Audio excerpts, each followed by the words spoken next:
Year by year, race by race, Dale Earnhardt had experienced many an accident over the years.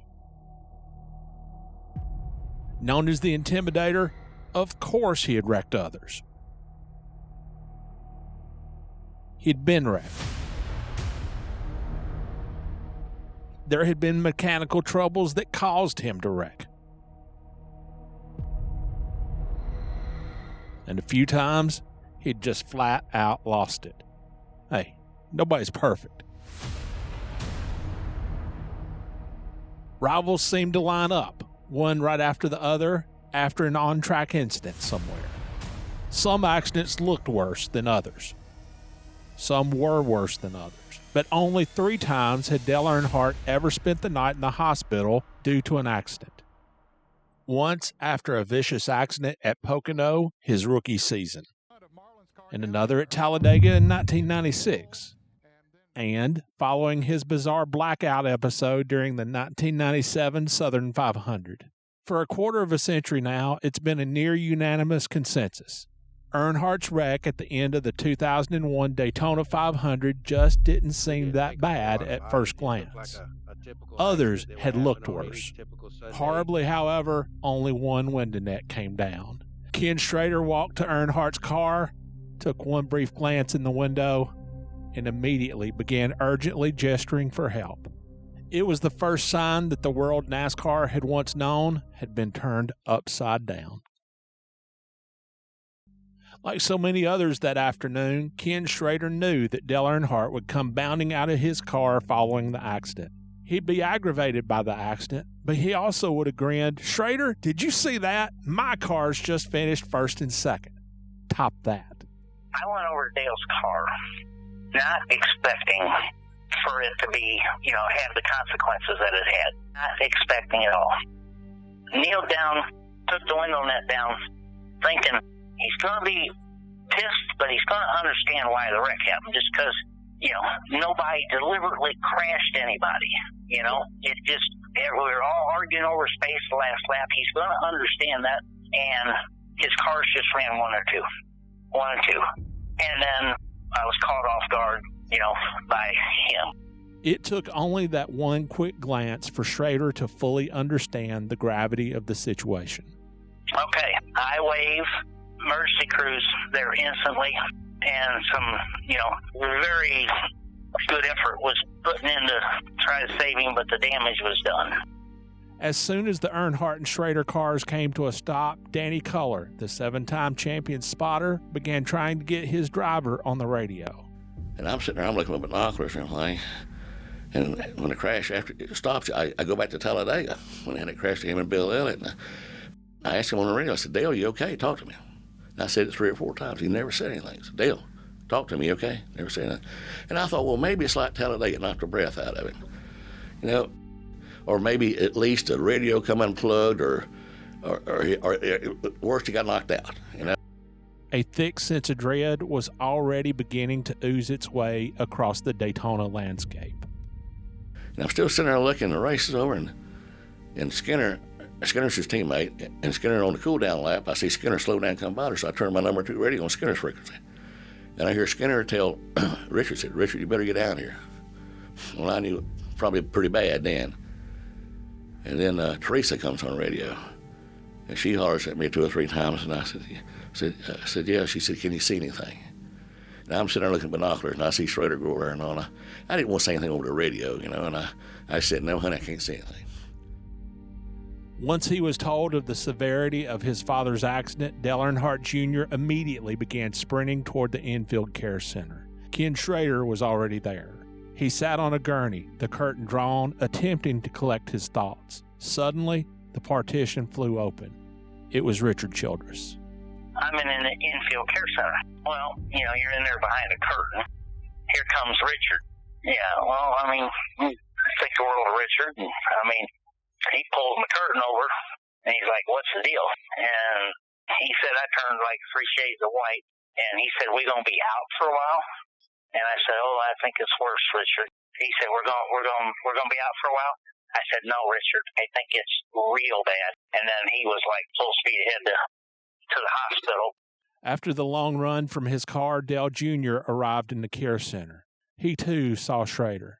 They locked eyes for a moment, and in that instant, Dale Jr. knew. If Earnhardt's fate and his family's grief was the day's cruelest twist, Michael Waltrip's first trip to victory lane was a close second. For 15 years or so, Waltrip was best known for being Darrell Waltrip's goofy kid brother and for this crazy crash at Bristol. He had some ability behind the wheel, but was typically viewed as a mid-pack guy who was there for the top-shelf drivers to pass on their way to the front. And here he was, winning the Daytona 500 with DW calling the action from the Fox broadcast booth, yet having the joy and satisfaction forever overshadowed by his boss's accident. In one of the most iconic scenes from after the race that terrible afternoon, Schrader can be seen, locked in a semi-embrace with Waltrip and talking in his ear. The celebration was over. Michael just needed to know, and there's real good footage of that too. But Michael I just wanted to let him know. Michael and I are pretty tight. Steve Mill, who oversaw motorsports operations for DEI's Winston Cup, Busch, and Craftsman Truck Series teams, witnessed the encounter between Schrader and Waltrip. So we go to victory lane, and here comes Schrader. I thought, well, Schrader and Mikey, he always called him Mikey, and I said he's going to congratulate him. He grabs him like this and talks to him, and Michael just, all the euphoria drained out of him. Like that. Well, obviously Kenny had seen the condition that Dale was in, and it was horrible.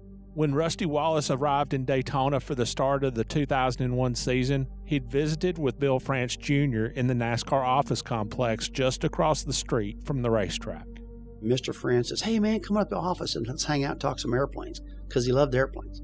So, and I had a Lear 31A then, and he loved Lear jets too.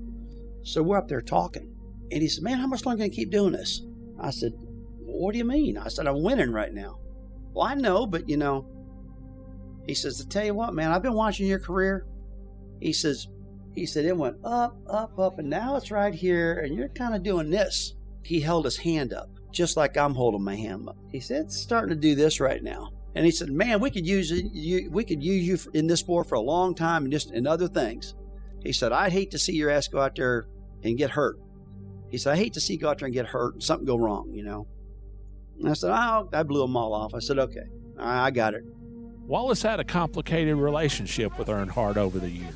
It had been Earnhardt who had turned Wallace into a nasty series of barrel rolls as they came to the checkered flag of a 1993 event at Talladega. Following the 1995 Bristol night race, Rusty nailed Earnhardt with his water bottle in a fit of rage. And yet, they were friends. When Wallace learned of the seriousness of Earnhardt's accident, he headed to the hospital. Once there, he again encountered France. Myself, my wife Patty, Greg Penske, us three jump in a car. We hear that he's really been hurt bad, and he's our buddy, And we were all kind of hanging out in boats and doing some fun things, when we weren't racing. The whole crowd, the Penskes, me, Earnhardt, all of us. And so anyway, we go over to the hospital, and we find out that he did pass away. And I'm standing here, and out there about 10 foot away from me, there's Mr. France. He's standing right there. And he looks me straight in the eye, and he holds his hand up, and he goes like this. He looked me straight in the eye and held his hand up and wobbled it like a teeter-totter back and forth. And nobody ever known we would have just lost our biggest star in NASCAR. And there he was saying, hey, you've run enough, man. You've won everything in the world. You don't need to go no more. Dale Earnhardt was pronounced dead at 5:16 p.m. Steve Mill was one of several DEI teammates who received the news directly from Dale Jr. We're tearing down engines, and we knew what was going on before Mike made the announcement. Dale came and got us, and Dale Jr. actually came and got us and took us to his motorhome. And he said, my dad's getting his first look at heaven. The only thing left was for NASCAR President Mike Helton to make the official announcement. At approximately 7 p.m., Helton took to a small stage inside Daytona's cramped infield media center. He looked stricken. 11-year-old Dorothy Schrader was friends with Taylor Nicole Earnhardt, Dale and his wife Teresa's daughter. Now, Taylor Nicole's daddy was gone, and her daddy had been involved in the same wreck. Obviously, it was a big day. A terrible day. And one of the worst parts was getting on the plane to fly home. And my daughter, who 01, that's what, 11, maybe, and she had went to the Bahamas with Dale and stayed on the boat the summer before for a week, and she had, 2 or 3 days and got real homesick. And, well, guess what? They're in the freaking Bahamas. But sitting up on Dale's lap, Dale holding her and, just telling her, oh, no, we're going to do this and do that and come home. And, oh, it was so much fun, and stuff. So, her realizing that Dale's dead. Doing, well, in the same wreck that Daddy was in. A wicked storm had been brewing on the NASCAR horizon for 9 months, ever since the loss of Adam Petty in May of the year 2000. And on the last lap of the 2001 Daytona 500, it hit with the full fury of a Category 5 hurricane. The unprecedented controversies and conspiracies that were already beginning to unfold and the changes that would take place as a result left behind a legacy that is felt to this day. Join us next time on Firestorm, 2000, 2001, the years that forever changed NASCAR, for Episode 8, Firestorm Unleashed.